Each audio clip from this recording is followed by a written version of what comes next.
peux parler d'Hercule Poirot, le policier d'Agatha Christie, bien qu'il y ait aussi Madame Marple. Et ce policier belge émaille son propos constamment de formules en français.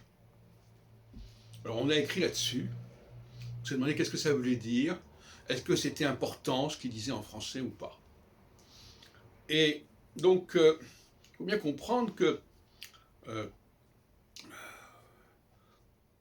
l'époque où travaille Poirot, c'est l'avant-première guerre mondiale. Et cela dit, il y a eu des séries, notamment celle de David Hochet, qui sont bien postérieures à cette période, et qui continuent à utiliser le langage de Poirot. Alors on peut se poser la question de savoir, est-ce que les gens comprennent ce qu'il dit quand ils sont anglophones, ou est-ce que c'est pas important? Bon. Moi je préfère la thèse selon laquelle ils comprennent.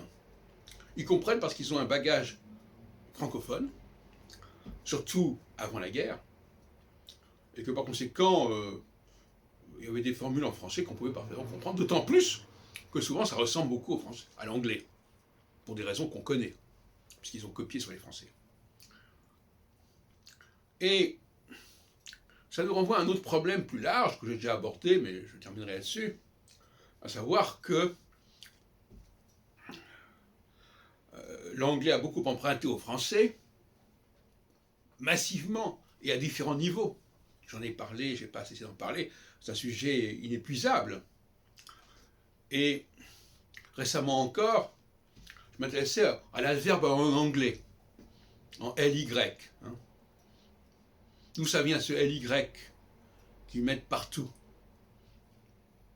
Sincerely, par exemple, sincèrement. Pourquoi le MENT français est devenu le LY anglais?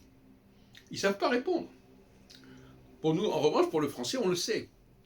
La forme MENT vient de mente, qui veut dire esprit, hein, comme mental. Et par conséquent, c'est pas un barbarisme. Par contre, à l'origine de l'LY anglais, il y a simplement le fait qu'il y a un certain nombre de formules françaises, comme par exemple de manière générale, qui comportaient, c'était des adjectifs en LE, et donc ils ont fait un LY, voilà. Même quand c'était pas du tout ça. Donc c'est les formes françaises de manière, avec un adjectif au féminin, et en terminant par LE, qui ont créé cette formule du LY anglais. Alors je terminerai en disant que il y a le colonisateur et le colonisé.